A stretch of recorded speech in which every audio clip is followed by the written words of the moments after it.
দর্শক স্বাগত জানাচ্ছি নিউজ 24 এর নিয়মিত আয়োজন সিএসআরএম জনতন্ত্র গণতন্ত্রে। আজকে আপনাদের সাথে আছি আমি মারুফা রহমান এবং সাম্প্রতিক পরিস্থিতি নিয়ে যথারীতি আমরা আলাপ করব।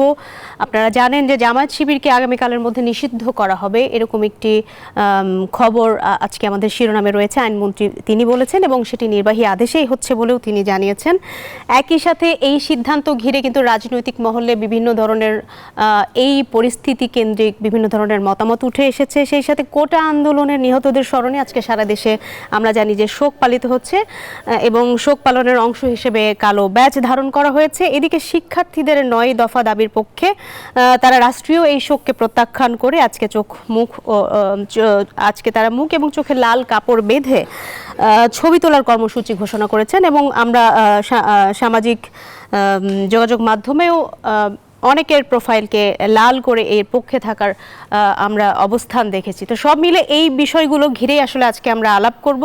আমাদের সঙ্গে দুজন অতিথি আছে, পরিচয় করিয়ে দিচ্ছি। আমাদের সঙ্গে রয়েছে প্রথম আলোর যুগ্ম সম্পাদক সোহরাব হাসান এবং আমাদের সঙ্গে রয়েছেন ঢাকা বিশ্ববিদ্যালয়ের টেলিভিশন, ফিল্ম এবং ফটোগ্রাফি বিভাগের অধ্যাপক ডক্টর শফিউল আলম ভুইয়া। আপনাদের দুজনকেই স্বাগত জানাচ্ছি সিএসআরএম জনতন্ত্র গণতন্ত্রে। আজকের সবচেয়ে আলোচিত ইস্যু, একদম টাটকা খবর যেটি বলি যে জামায়াত শিবিরকে আগামীকালের মধ্যে নিষিদ্ধ করা হবে এবং এ নিয়েও ব্যাখ্যা দিয়েছেন আইনমন্ত্রী যে তাদের কাছে তথ্য উপাত্ত আছে। চলমান যে আন্দোলন, সেখানে যে সহিংসতা ঘটেছে, সেখানে এই মুহূর্তে আসলে দলটিকে যদি নিষিদ্ধ করা হয় তাহলে দেশের আইন শৃঙ্খলা এবং রাজনীতিরও অনেক উন্নতি হবে। তো প্রথমেই আসলে স্যার আপনার কাছে আসতে চাই, যে প্রশ্নটা কি আপনার? প্রশ্নটা হচ্ছে অনেকেই বলছেন যে নিষিদ্ধের সিদ্ধান্ত এখন কেন, বা এই যে সিদ্ধান্তটা সেটি আসলে কতখানি সময় উপযোগী হলো? না, যেমন যেটা সরকারের পক্ষ থেকে বলা হচ্ছে যে যেহেতু সরকার ধারণা করছে যে এই যে সন্ত্রাস সহিংসতা, যে ধরনের সহিংসতা এবং ধ্বংসাত্মক কর্মকাণ্ড, যে ধরনের হত্যাকাণ্ড ঘটেছে, এটার পিছনে জামাত শিবিরের একটা সম্পৃক্ততা সরকার মনে করছে বা সরকারের কাছে তথ্য উপাত্ত আছে, সেটার উপর ভিত্তি করে সরকার জামাত শিবিরকে নিষিদ্ধ করতে চাচ্ছে। সেটা সরকারি সিদ্ধান্ত। এখন ধরেন এইটার ফলাফল কি হবে, এটার মধ্য দিয়ে কি জামাত শিবির যে ধরনের রাজনীতি করে সেটা কি ব্যাহত হবে কিনা? কারণ হচ্ছে যে আপনি যদি জামাত শিবিরের রাজনীতিটাকে বুঝতে চান তাহলে আপনাকে একটু ঐতিহাসিক প্রেক্ষাপট থেকে দেখতে হবে যে এই যে জামাত শিবির তারা যে রাজনীতিটা করে, তারা একটা ভাবাদর্শ ভিত্তিক রাজনীতি তারা করে। সেই ভাবাদর্শটা কি? তারা ধর্মকে পুঁজি করে ধর্মীয় রাজনীতিটা করে। এটা শুরু হয়েছিল একেবারে সেই আপনার ব্রিটিশ ভারত থেকে শুরু হয়ে বাংলাদেশ, যখন আমরা স্বাধীন রাষ্ট্র পেয়েছিলাম, বাংলাদেশ একটা ধর্মনিরপেক্ষ রাষ্ট্র হিসেবে যখন প্রতিষ্ঠিত হয়, বাংলাদেশের জাতির পিতা বঙ্গবন্ধু যখন বাংলাদেশে রাষ্ট্র ক্ষমতায় অধিষ্ঠিত হন, তখন কিন্তু বাংলাদেশের ধর্মভিত্তিক রাজনীতি নিষিদ্ধ করা হয়েছিল। তো তারপরে 15ই আগস্টের কালরাত্রিতে জাতির পিতাকে সপরিবারে হত্যা করার পরে মোস্তাক এবং জিয়াগং কিন্তু এই ধর্মভিত্তিক রাজনীতি বাংলাদেশে পুনরায় চালু করে সংবিধান সংশোধন করে। এই যে ধর্মকে পুঁজি করে যে রাজনীতি, ধর্মকে ব্যবহার করে যে রাজনীতি, সেইটাই কিন্তু তাদের রাজনীতির মূল পুঁজি। এবং তারা জামাত শিবির বাংলাদেশের মুক্তিযুদ্ধের সময় মানবতা বিরোধী অপরাধের সাথে সম্পৃক্ত ছিল, সেই কারণে যুদ্ধাপরাধীদের বিচার হয়েছে, জামাতের কোনো কোনো নেতার বিচার হয়েছে, তো কারো কারো বিচার এখনও চলছে। তো এই ধরনের একটা পার্টিকে যদি আপনি মোকাবেলা করতে হয়, তাহলে শুধুমাত্র নিষিদ্ধ করে তাকে মোকাবেলা করা যাবে না। তাকে মোকাবেলা করতে গেলে আপনার নিষিদ্ধের পাশাপাশি তাকে রাজনৈতিকভাবেও মোকাবেলা করতে হবে। তার ভাবাদর্শের বিপরীতে একটা ভাবাদর্শ আপনাকে দাঁড় করাতে হবে। ভাবাদর্শের বিপরীতে ভাবাদর্শটা কী ছিল? যে আপনার এই যে ধর্মভিত্তিক রাজনীতির বিপরীতে আমরা যে অসাম্প্রদায়িক রাজনীতির মধ্য দিয়ে বাংলাদেশ রাষ্ট্রটি তৈরি করেছিলাম, সেই অসাম্প্রদায়িক রাজনীতির ভিত্তিটাকে জোরদার করা, কালচারাল অঙ্গন থেকে শুরু করে সব জায়গায় মানুষের মননে যে পরিবর্তনটা আনা। এখন দেখেন এটা তো হচ্ছে একটা ধর্মভিত্তিক রাজনীতি তাদের পুঁজি ছিল। এখন তারা কি করছে? ধরেন এই যে আন্দোলনটা গেল, যে কোটা সংস্কার নিয়ে ছেলেমেয়েরা যে আন্দোলনটা করেছে, তো এটার মধ্যেও তো তারা সম্পৃক্ত হয়েছে। তার মানে যে কোনো আন্দোলনের সুযোগ পেলেই তারা সম্পৃক্ত হয়ে যাচ্ছে। স্যার, আমার একটি প্রশ্ন এখানে আছে, সেটি হচ্ছে এটি তো নতুন নয় যে কোনো আন্দোলনে তারা প্রবেশ করে এই ধরনের অভিযোগগুলো নতুন নয়। একটি প্রশ্ন আসলে আমরা বলি সামাজিক যোগাযোগ মাধ্যম থেকে শুরু করে সব জায়গায় এসেছে। গণজাগরণ মঞ্চের আন্দোলনটি যখন হলো তখন রাজনৈতিকভাবে নিষিদ্ধ করার একটা জোর দাবি কিন্তু সাধারণ জনগণের মধ্যে দিয়ে ছিল। ইনফ্যাক্ট আমরা যদি বলি স্বাধীনতার পক্ষের রাজনৈতিক দল আজকে চতুর্থ মেয়াদে ক্ষমতায়, এখন কিন্তু তারা যেটি বলছে যে নির্বাহী আদেশে তারা আজকে আইনমন্ত্রী যেটি বলল যে এত স্বল্প সময়ের মধ্যে এই রাজনৈতিকভাবে তাদেরকে নিষিদ্ধ করা হচ্ছে, সেটি এতদিন হলো না কেন? আপনি তো আমার বিশ্লেষণটা আমাকে সম্পন্ন করতে দিলেন না। আমি যে বিশ্লেষণটা করছিলাম সেটা হলো যে আপনি যতক্ষণ পর্যন্ত তাকে রাজনীতি দিয়ে মোকাবেলা না করতে পারবেন, যতক্ষণ পর্যন্ত আপনি তাকে আদর্শ দিয়ে মোকাবেলা করতে না পারবেন, ততক্ষণ পর্যন্ত কিন্তু আপনি এই সমস্যাটা সমাধান করতে পারবেন না। ধরেন আপনি আজকে জামাতকে নিষিদ্ধ করে দিলেন, আমরা সবাই চাই জামাত শিবির নিষিদ্ধ হয়ে যাক, কালকে তারা অন্য নামে আবির্ভূত হবে। তারা ধরেন জামাত ইসলামী নাম ধারণ করলো না, তারা অন্য একটা নামে আসলো, তারা ইসলামী ছাত্র শিবির নামে আসলো না, কারণ ইতিমধ্যে কিন্তু তাদের যে বি টিম দাঁড়িয়ে গেছে, এবি পার্টি দাঁড়িয়ে গেছে, ইসলামী ছাত্র শিবির থেকে কিছু নেতা বেরিয়ে এসে তারা কিন্তু আরেকটা সংগঠন করেছে, এবি পার্টি। তো এই যে তাদের আত্মপ্রকাশ, তারা তো বিভিন্নভাবে আত্মপ্রকাশ করবে। সেক্ষেত্রে আসলে কেমন সমাধান হওয়া উচিত? সেক্ষেত্রে সমাধান হচ্ছে আপনি নিষিদ্ধ করে বসে থাকলেই হবে না, এটার পাশাপাশি আপনার এই যে মানুষের মনোজগতে পরিবর্তনের জায়গাটায় কাজ করতে হবে। মানুষকে অসাম্প্রদায়িক রাজনীতি, মুক্তিযুদ্ধের যে আদর্শ, মুক্তিযুদ্ধের যে কমিটমেন্ট ছিল, সেই বাংলাদেশ বিনির্মাণের ক্ষেত্রে মানুষকে সম্পৃক্ত করা এবং মানুষকে উদ্বুদ্ধ করা, এবং আমাদের কালচারাল অঙ্গনে আমাদের একেবারে গ্রাম থেকে শুরু করে শহরে সর্বত্র দেখেন যে আমাদের যে কালচারাল প্র্যাকটিসগুলো ছিল সেগুলো এখন কি অবস্থায় আছে, সেগুলোকে যে আমরা যে বাঙালি জাতীয়তাবাদের কথা বলি, আমরা যে ধর্মনিরপেক্ষতার কথা বলি, সেই জায়গায় কালচারালি পলিটিক্যালি আমরা কোন জায়গায় আছি, আমরা কি মানুষের হৃদয় স্পর্শ করতে পারছি কিনা, মানুষকে সম্পৃক্ত করতে পারছি কিনা, মানুষের যে ন্যায্য অধিকারের জায়গায় আমরা ভূমিকা রাখতে পারছি কিনা, সেই বিষয়গুলোকেও কিন্তু অ্যাড্রেস করতে হবে। স্যার একটু থামাই আপনাকে, আমরা একটু সৌরভ হাসান ভাইয়ের কাছে আসতে চাই। স্যার বলছিলেন যে সাংস্কৃতিকভাবে মোকাবেলার কথা, বা গ্রামে গঞ্জে মানুষের না, সেটাই উচিত সাংস্কৃতিকভাবে, রাজনৈতিকভাবে। এখন মোকাবেলার রাজনীতিটাই হচ্ছে এক ধরনের অনেক সময় বুমেরাং হয়ে আসে। প্রথমত হচ্ছে যে আমরা যদি নীতি পরিকল্পনার ভিত্তিতে করি সেটি একটি, আর রাজনৈতিক সুবিধা পাওয়ার জন্য যদি কোনো সিদ্ধান্ত নেওয়া হয় তার ফল একরকম হয়। প্রথম হচ্ছে যে এতদিন করা হলো না কেন, আপনি যেটা সূচনায় প্রশ্ন করেছিলেন, এতদিন করা হলো না কেন। অনেক সংগঠন, অনেক বামপন্থী প্রগতিশীল দল, ব্যক্তি, তারাও কিন্তু জামাত শিবিরের নিষিদ্ধ করা হোক চেয়েছে। প্রথম হচ্ছে ৭১ তার ভূমিকার জন্যে। এখন ৭১ ভূমিকার জন্যে যেটি ধর্মভিত্তিক রাজনীতি কিন্তু বাংলাদেশের সংবিধানে নিষিদ্ধ ছিল। পরবর্তীকালে ৭৫ 15ই আগস্টের পর যারা ক্ষমতায় এসেছেন তারা সেটি পুনরুজ্জীবিত করেন। তারও পরে হোসেন মোহাম্মদ এরশাদ এসে রাষ্ট্রধর্ম করেন, এরই ধারাবাহিকতায় এখন রাষ্ট্রধর্ম আমরা রেখে দেব, আমরা অন্যান্য ধর্মভিত্তিক দল রেখে দেব, শুধু জামাত ইসলামকে নিষিদ্ধ করলাম। তাতে যে উদ্দেশ্যে করা, যে মানুষের আমাদের অসাম্প্রদায়িক চেতনা, ধর্মকে রাষ্ট্র থেকে বিযুক্ত করা এবং আমাদের শিক্ষা সংস্কৃতিতে একটি অসাম্প্রদায়িক কী বলে অসাম্প্রদায়িক মানুষ তৈরি করা, সেটি যদি একটি দলকে নিষিদ্ধ করা হয় আর অন্যদের লালন করা হয়, অন্যদের ব্যাপারে কোনো অভিযোগ, কোনো ব্যবস্থা না নেওয়া হয়, তাহলে তো ফল দেবে না। আর যেমন জামাত ইসলামের কথা বললেন, জামাত ইসলামের চেয়ে তো এখানে আরও গোড়া রাজনৈতিক দল বা সংগঠন আছে, যেমন হেফাজতে ইসলাম। তাদের যে দাবিনামা, নারী উন্নয়ন নীতি বাতিল সহ যেসব দাবিনামা, সেটা তো অনেক বেশি ঘোরতর কী বলে পশ্চাৎপদ, এবং তারা কিন্তু সেই দাবি পূরণও করিয়েছে। পাঠ্যপুস্তক থেকে অনেক প্রগতিশীল লেখকের লেখা বা সেগুলার চিন্তার লেখকের লেখা বাতিল করেছে এই সরকারই দিয়েই করেছে। এখন আমরা কিভাবে দেখব, যদি নীতিগত সিদ্ধান্ত হয় যে আমরা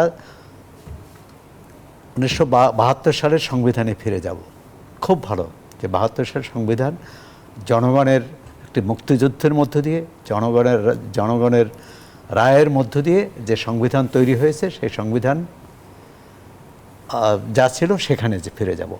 আর যদি আমরা আধুনিক গণতন্ত্রের কথা বলি, অসাম্প্রদায়িকতার কথা বলি, ধর্মনিরপেক্ষতার কথা বলি, যেটা আমাদের রাষ্ট্রীয় মূলনীতিতে আছে, তাহলে কোনো ধর্মভিত্তিক দল থাকতে পারে না। এখন আমরা এক দলকে প্রশ্রয় দেব, আরেক দলকে প্রশ্রয় দেব না। হ্যাঁ, জামাত সম্পর্কে আরেকটি অভিযোগ আছে, ৭১-এ তারা মুক্তিযুদ্ধের বিরোধিতা করেছে, পাকিস্তানি হানাদার বাহিনীর সহযোগিতা করেছে, গণহত্যায় অংশ নিয়েছে। এখন যারা অংশ নিয়েছে তাদের কিন্তু অনেকের বিচার হয়েছে, আরও কেউ থাকলে বিচার হবে।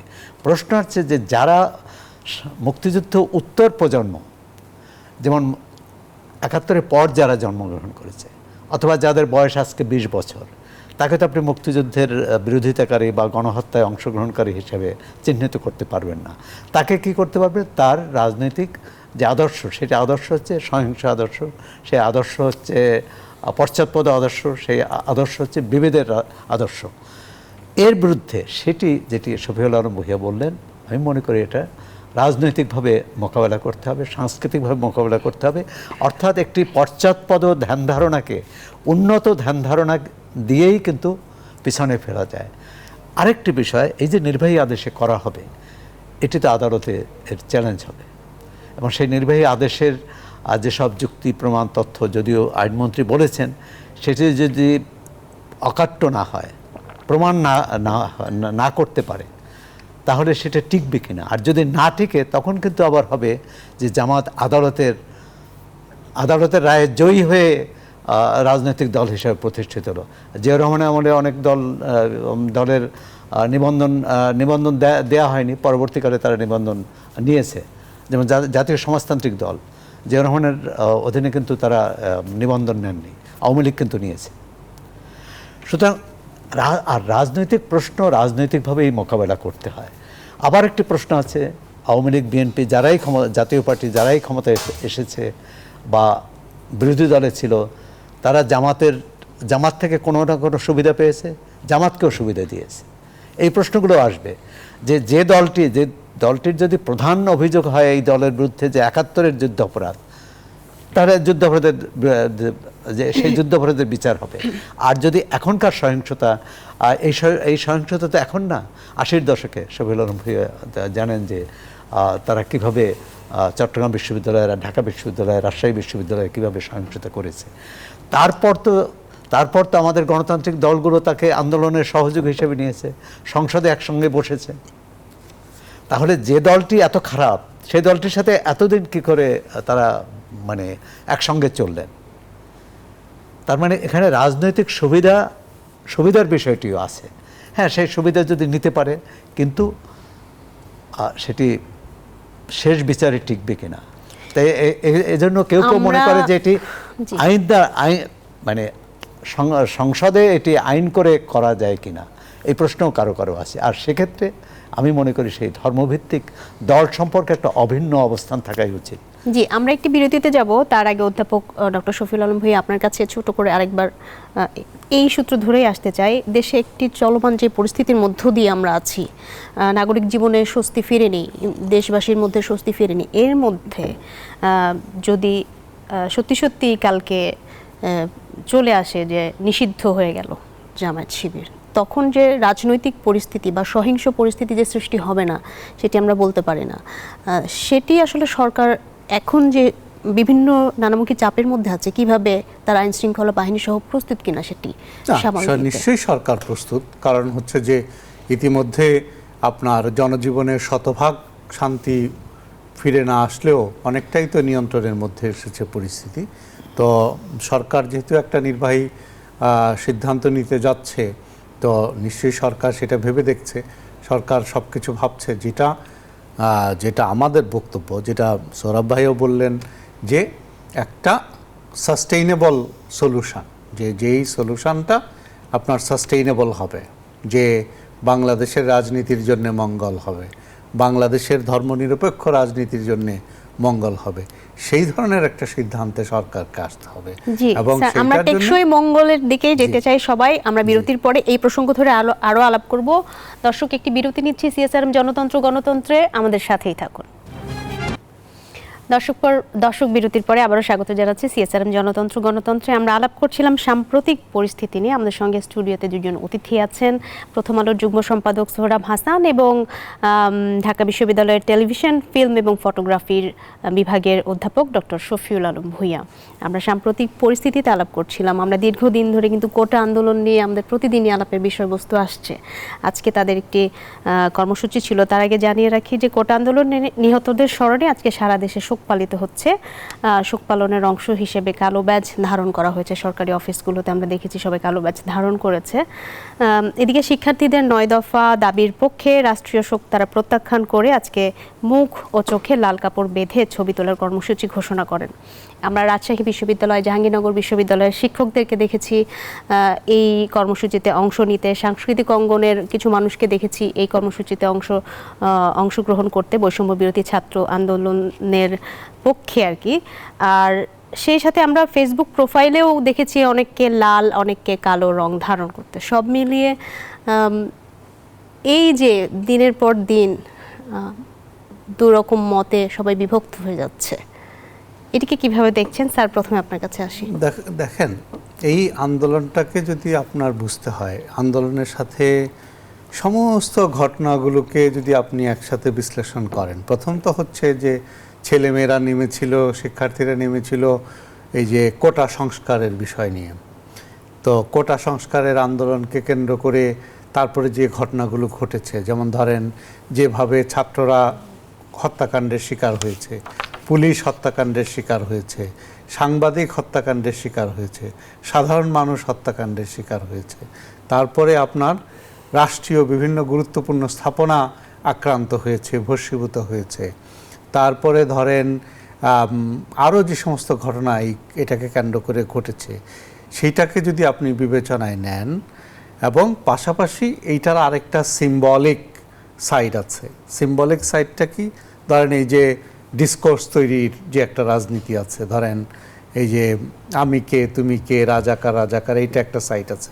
তারপরে ধরেন এই আন্দোলনকে কেন্দ্র করে সোশ্যাল মিডিয়ায় যে ঝড় উঠছে, সোশ্যাল মিডিয়ায় বলা যায় যে একেবারে পুরো সোশ্যাল মিডিয়াই সরকারের বিপক্ষ শক্তির দখলে বলেই মনে হচ্ছে। তো এই সমস্ত বিষয়গুলোকে যদি আপনি একটা বিগ ক্যানভাসে চিন্তা করেন, তাহলে কিন্তু এইটাকে কোটা আন্দোলন, কোটা সংস্কারের সিদ্ধান্ত মেনে নেওয়ার পরে, এটা যদি শুধুই কোটা সংস্কারের আন্দোলন হতো, তাহলে এই সিদ্ধান্ত মেনে নেওয়ার পরে আন্দোলনটাতে আর সাধারণ শিক্ষার্থীদের থাকবার কথা নয়, কারণ তাদের মূল দাবিটা পূরণ হয়ে গিয়েছে।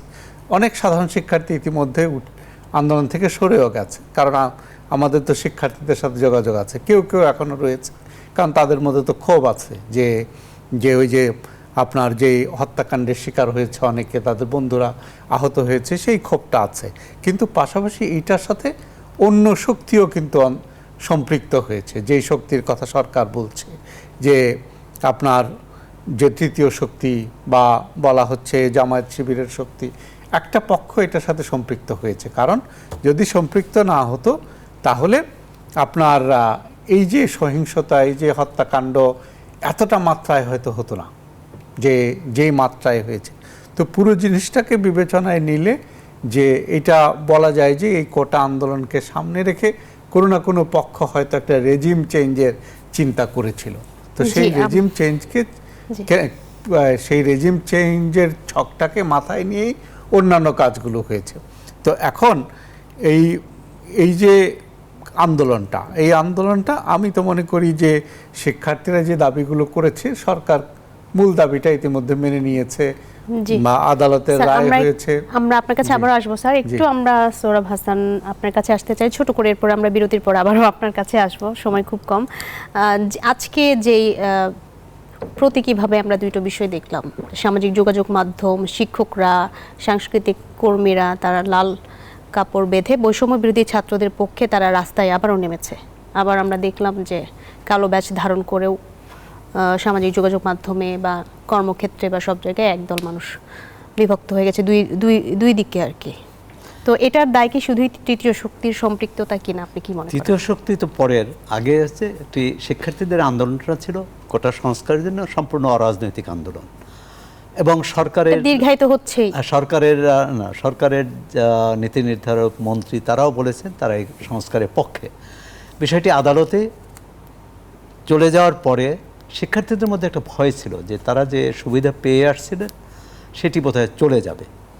এখন সরকারের মধ্যে এমন একজন লোক পাওয়া গেল না, শিক্ষামন্ত্রী বা অন্য কোনো মন্ত্রী বা আরও প্রভাবশালী কোনো ব্যক্তি, যে শিক্ষার্থীদের সাথে আলোচনা করে একটা তাদেরকে অভয় দেওয়া যে তাদের যে সুযোগ ছিল, যে সুবিধা ছিল সেটি খর্ব হবে না। আলোচনা করেননি শিক্ষার্থীরা, বরং আলোচনার জন্য আহ্বান জানিয়েছিলেন নির্বাহী বিভাগকে। এমনকি আদালতের স্থগিত হওয়ার পরেও আপিল বিভাগে তারা বলছেন যে আমরা নির্বাহী বিভাগের কাছ থেকে সমাধান চাই। হ্যাঁ, তারা বলেছেন যে সংসদে আইন করতে পারে বা কমিশন করতে পারে। এখন এই যে দুইটা পক্ষ, এখন তো নানা পক্ষ হয়ে গেছে। তখন কিন্তু দুইটা পক্ষ ছিল, আন্দোলনকারী এবং দাবি পূরণ করবে যারা।